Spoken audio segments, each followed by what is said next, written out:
नमस्कार, आप देख रहे हैं जनता टीवी और मैं हूं आपके साथ मनीषा सिंह। बात करेंगे देवभूमि की। प्रदेश में हो रही लगातार बारिश के कारण आम जनजीवन यहां पर पूरी तरह से अस्त व्यस्त हो गया है और यहां पहाड़ पर भूस्खलन की समस्या बनी हुई है, वहीं मैदानी इलाकों में बाढ़ की स्थिति बनी हुई है। इस स्थिति को देखते हुए मुख्यमंत्री पुष्कर सिंह धामी ने आज आपदा कंट्रोल रूम पहुंचकर आपदा विभाग की एक बैठक भी ली और इस बैठक में सचिव आपदा सहित कई विभागों के अधिकारी और कर्मचारी मौजूद रहे। मुख्यमंत्री ने अधिकारियों से आपदा से निपटने के लिए किए जा रहे कार्यों का भी जायजा लिया और समीक्षा की। साथ ही सभी जिलाधिकारियों को आपदा से निपटने के लिए 24 घंटे अलर्ट रहने के निर्देश दिए। मुख्यमंत्री ने अधिकारियों को निर्देश देते हुए कहा कि जहां कहीं भी आपदा आए वहां लोगों तक तत्काल राहत पहुंचाने की व्यवस्था की जाए। अंदर अभी मौसम विभाग का अलर्ट जारी है और मानसून पूरी तरह से सक्रिय है। अभी तो गढ़वाल मंडल में ज़्यादा था, लेकिन अब धीरे धीरे कुमाऊं की ओर भी बरसात शुरू हो गई है। उधम सिंह नगर से लेकर बागेश्वर तक सभी जिलों में बात हुई है। सभी हमारे जिलों के अधिकारी हों या यहाँ जो आपदा प्रबंधन की टीम है, सभी इस पूरे जो भी मौसम की स्थिति है उस पर पूरा नज़र बनाए हुए हैं और सभी से यही कहा गया है कि सब अलर्ट मोड में रहें और किसी भी स्थिति में अगर कहीं पर कोई आपदा जैसी स्थिति आती है तो तुरंत लोगों को सहायता मिले, तुरंत लोगों के बीच में पहुंचने का काम करें। देखिए, अभी मेनली गढ़वाल के निचले एरिया में बारिश ज़्यादा हो रही है, हरिद्वार, देहरादून और पौड़ी और टिहरी का कुछ अंश।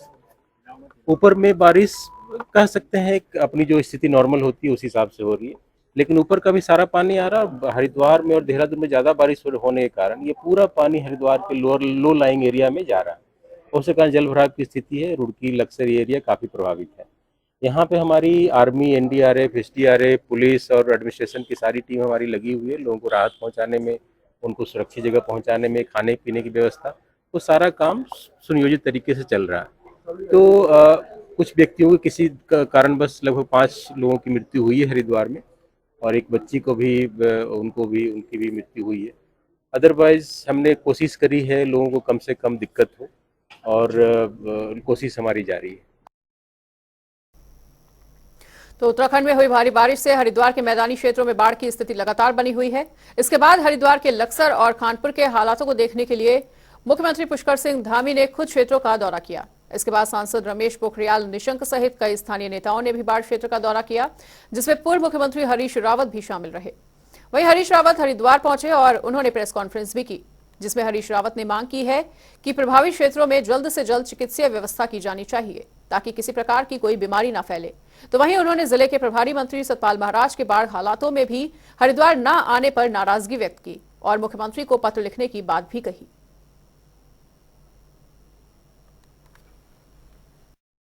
हाँ, ये ट्रिपल इंजन की सरकार जरा ज़्यादा भारी हो गई है। मैं लोगों से कहूँगा कि इनका भार कम करिए, ये चल नहीं पा रही है। इनसे पंप ही स्टार्ट नहीं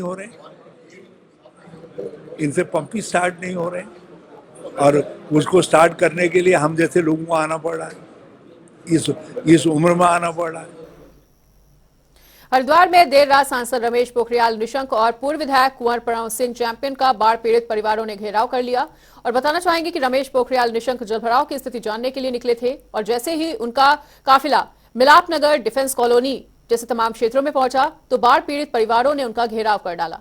हंगामा बढ़ता देख निशंक और चैंपियन ने मौके से निकलना ही बेहतर समझा और इसके बाद रमेश पोखरियाल निशंक आनंद फानंद में अपने भारी समर्थकों के साथ एक होटल में पहुंचे, जहां उन्होंने कुछ अधिकारियों पर अपना गुस्सा उतारा और जलभराव और अन्य मुद्दों पर अधिकारियों को जमकर फटकार भी लगाई। क्षेत्र में पूरा हरिद्वार जनपद का मेरा बहुत दूरस्थ तक गंगा के तट और सोलानी नदी और लगभग सभी स्थानों पर जहाँ जो गांव बहुत ही ज्यादा प्रभावित है उन सभी गांवों का लगभग मैंने प्रवास अभी किया है। और अभी उसके बाद अभी आपको लगभग 11:30 11:30 बज रहे हैं रात को। हम लोग अभी भी बैठक कर रहे हैं, सब अधिकारी जुटे हुए हैं।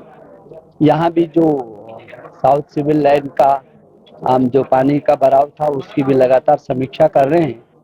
तो संकट तो कम नहीं, काफी था, लेकिन अब युद्ध स्तर पर गवर्नमेंट ने, पूरी मशीनरी ने, भारतीय जनता पार्टी के कार्यकर्ताओं ने जो काम किया है उसके लिए मैं इन लोगों की, इनकी टीम को बधाई भी देना चाहता हूं, क्योंकि ये आपदा है और परिस्थितियां हैं लेकिन युद्ध स्तर पर काम हो रहा है, पैसे की कमी नहीं है। इस जिले के जिलाधिकारी निवर्तन पर 35 करोड़ रुपए रखा गया है कि जितनी भी सड़कें हैं जो टूट गई हैं, जो बुरी तरह प्रभावित है, युद्ध स्तर पर वो चालू करें। तो उत्तराखंड में एक बार फिर से मौसम ने करवट बदल दी है और मौसम वैज्ञानिकों के मुताबिक प्रदेश में अगले 4 दिनों तक भारी बारिश की आशंका है। इसको लेकर प्रदेश में येलो अलर्ट को जारी किया गया है। वहीं मौसम विभाग ने लोगों को निर्देश दिए कि बिना जरूरत घरों से बाहर ना निकलें।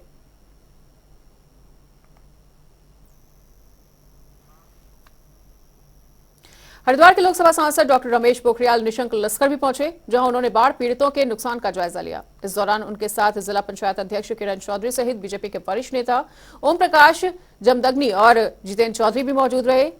वहीं सबसे पहले सांसद निशंक कृष्ण मंदिर परिसर में पहुंचे, जहां उन्होंने बाढ़ प्रभावितों के लिए संचालित संयुक्त रसोई में भोजन व्यवस्था का पुख्ता इंतजाम देखा, निरीक्षण किया और इसके बाद सांसद ने व्यापारी वर्ग से नुकसान का जायजा लिया। मुझे लगता है कि स्थिति तो आप सब लोग देख ही रहे हैं, लेकिन हमारा प्रशासन भी पूरी मुस्तैदी से जुटा हुआ है।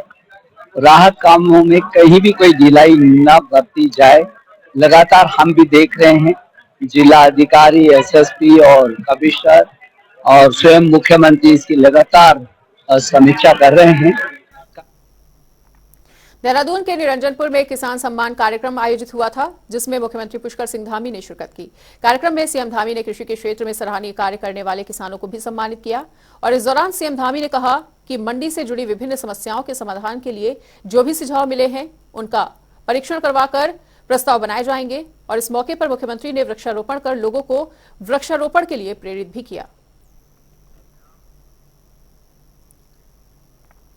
हल्द्वानी के सर्किट हाउस में केंद्रीय रक्षा राज्य मंत्री अजय भट्ट ने दिशा की बैठक ली है, जिसमें नैनीताल जिले के सभी विभागों के अधिकारी मौजूद रहे। इस दौरान केंद्रीय राज्य मंत्री अजय भट्ट ने कहा कि केंद्र सरकार की ओर से जो भी योजनाएं जिले के अंदर चल रही हैं, उनके कार्यों में तेजी लाए जाने के निर्देश दिए गए हैं। वही बैठक के दौरान हल्द्वानी मेयर जोगेंद्र रौतेला ने अघोषित बिजली कटौती और ट्यूबवेल के बार बार खराब हो जाने पर अपनी नाराजगी भी जाहिर की। केंद्रीय रक्षा राज्य मंत्री अजय भट्ट ने कहा कि नगर निगम क्षेत्र में सीवरेज की समस्या हो या फिर पानी की, उस पर काम जरूर किया जाएगा और लगातार हम इसलिए प्रयासरत हैं कि क्षेत्र में तमाम विकास हो सके। सभी जनप्रतिनिधियों ने जितने भी विषय थे उन पर अपना खुलकर विचार रखा है और उसका निराकरण भी बहुत अच्छी तरह से यहीं पर हुआ है। सभी अधिकारी बहुत अच्छी प्रिपरेशन करके आए थे, बहुत अच्छी तैयारी करके आए थे। एक एक चीज़ें, चाहे हमारी यहाँ महानगर पालिका की समस्या हो या सीवर ट्रीटमेंट की समस्या हो या NH की सड़कों का हो, PMGSY की सड़कों का हो, उज्ज्वला योजना हो, जितने भी हमारी केंद्रीय योजनाएं हैं, तो वो सारी केंद्रीय योजनाओं के बारे में बहुत अच्छी स्टडी करके हमारे लोग आए थे। जल जीवन मिशन है, इतना बड़ा अमाउंट यहाँ पर आया है, 1000 करोड़ रुपए आए हैं। उसका कैसा काम चल रहा है, किस तरह से कार्यों का संपादन किया जा रहा है और अगर कहीं पर कोई कमी बेसी रह गई है तो उनको कैसे ठीक करेंगे।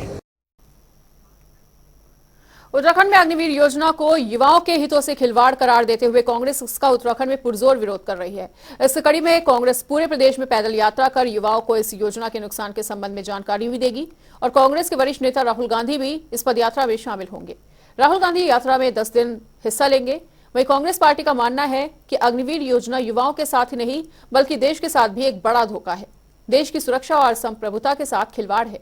बीजेपी के प्रवक्ता हनी पाठक ने कांग्रेस पर पलटवार करते हुए कहा कि कांग्रेस कितनी भी पदयात्रा क्यों न कर ले और कितना भी भ्रम या अफवाह क्यों न फैला दे, लेकिन युवाओं के भविष्य के लिए ये एक अच्छी योजना है। ये राहुल गांधी जी हमारी पदयात्रा में लगभग 10 दिन रहेंगे और अग्निवीर योजना को लेकर ये यात्रा है क्योंकि इसकी दुश्वारियां हैं, देश की सीमाएं कमज़ोर हुई हैं, देश की सेना कमज़ोर हुई है और राहुल गांधी जी ने चिंता व्यक्त की इसको लेकर। उन्होंने कहा कि ये सैनिक बहुल क्षेत्र है उत्तराखंड, यहाँ से हर परिवार से कोई ना कोई व्यक्ति फौज पे है और इसका दुष्प्रभाव हमारी इकोनॉमी में भी पड़ रहा है, राष्ट्र की सीमाओं में भी पड़ रहा है। गांव से इससे पलायन भी बढ़ेगा, इस बात की उनको चिंता है। और राहुल गांधी जी ने कहा है जो 50-60 दिन की आप यात्रा पद यात्रा उत्तराखंड में निकालेंगे उसमें 10 दिन कम से कम प्रतिभाग राहुल गांधी जी भी करने जा रहे हैं। देखिए, इनके पद यात्रा के लिए तो सबसे बड़ी बात यह है कि 2-4 कदम जो चल न सके, रफ्तार की बातें करते हैं, पायल का जिनको पता नहीं झनकार की बातें करते हैं। चाहे कितनी भी पद यात्रा कर ले, चाहे कितनी भी भ्रामक अफवाहें फैला दे देश में, लेकिन जो ये अग्निवीर की योजना है, ये युवाओं के प्रति जोश में भरने वाली योजना है, युवाओं के भविष्य के लिए अच्छी योजना है, इससे युवाओं के भविष्य का उज्जवल रहेगा।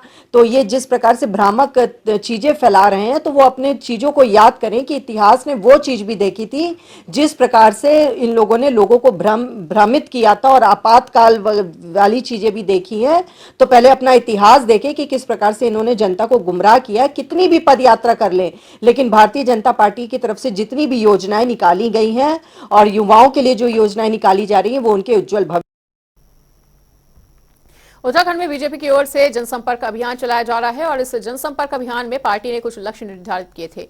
इसको काफी हद तक पूरा किया जा चुका है और आपको बताना चाहेंगे कि केंद्र की मोदी सरकार के 9 साल के कार्यकाल पूरा होने पर यह अभियान चलाया गया है।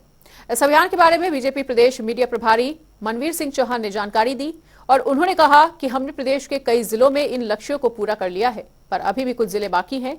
और उसके साथ ही इन्होंने क्या कुछ कहा, सुनिए।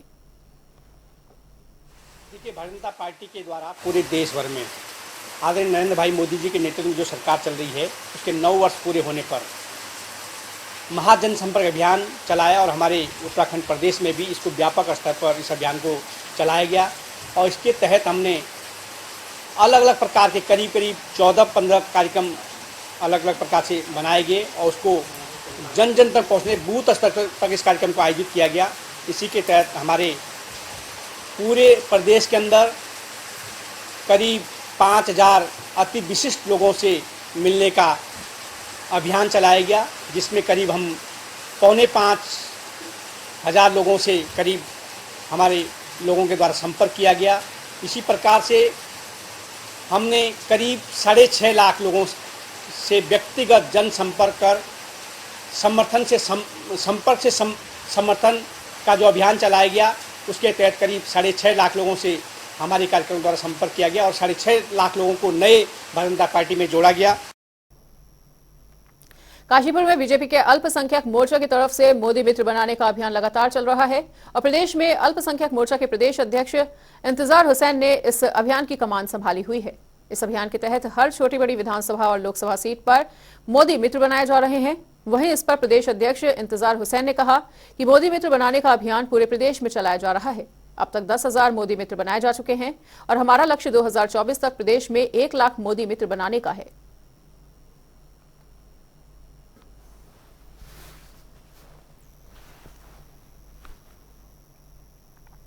उत्तरकाशी में प्रदेश मनरेगा संगठन ने राज्य सरकार के खिलाफ मोर्चा खोल दिया है और प्रदेश मनरेगा कर्मचारी संगठन के अध्यक्ष सुंदरमणि सोमवाल ने आज ब्लॉक सभागार डूंडा में एक प्रेस कॉन्फ्रेंस का आयोजन किया। इसमें उन्होंने बताया कि उत्तराखंड सरकार की ओर से मनरेगा कर्मचारी भर्ती में ठेकेदारी प्रथा शुरू हो चुकी है और इसका मनरेगा कर्मचारी संगठन पूर्ण रूप से विरोध करता है। बताना चाहेंगे कि साल 2021 में मनरेगा कर्मचारियों ने 84 दिनों की हड़ताल की थी और इस पर सरकार ने आश्वासन दिया था कि मनरेगा कर्मचारियों का हड़ताली दिनों का मानदेय सरकार जरूर देगी, लेकिन 2 साल बीत जाने के बाद भी मनरेगा कर्मचारियों को मानदेय नहीं मिला और इसके चलते मनरेगा कर्मचारी संगठन ने पुरजोर विरोध किया है और चेतावनी भी दी है कि अगर सरकार जल्द से जल्द इन मांगों पर विचार नहीं करती तो प्रदेश भर में मनरेगा कर्मचारी संगठन उग्र आंदोलन करने के लिए बाध्य होंगे। और 14 जुलाई को नियुक्ति दी जाती है।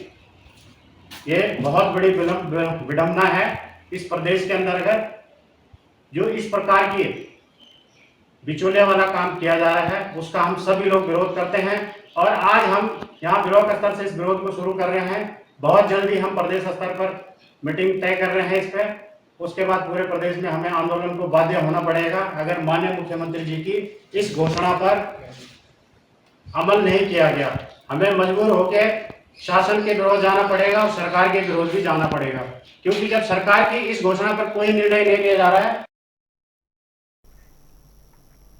और अब इसी के साथ रुक कर लेते हैं 2 मिनट में 10 बड़ी खबरों का। दिल्ली में केंद्रीय गृह मंत्री अमित शाह की अध्यक्षता में हुई बैठक, वीडियो कॉन्फ्रेंसिंग के जरिए जुड़े सीएम धामी। बैठक में कई राज्यों के मंत्री हुए शामिल।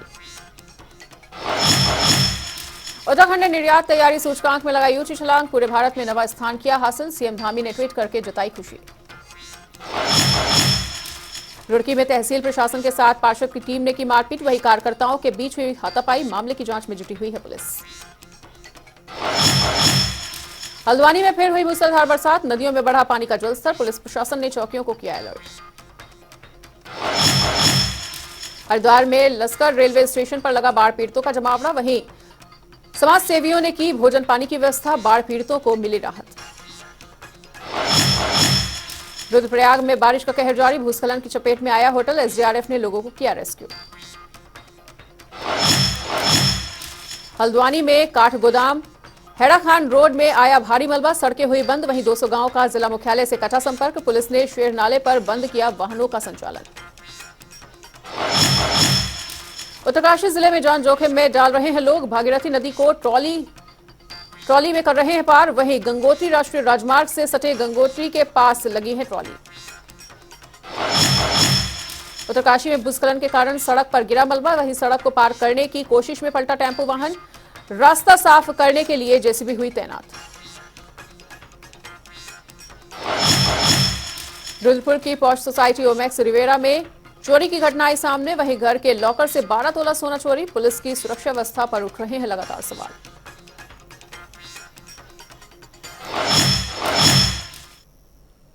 और फिलहाल इस वक्त के बुलेटिन में इतना ही। खबरों का सिलसिला लगातार जारी है, देखते रहिए जनता टीवी।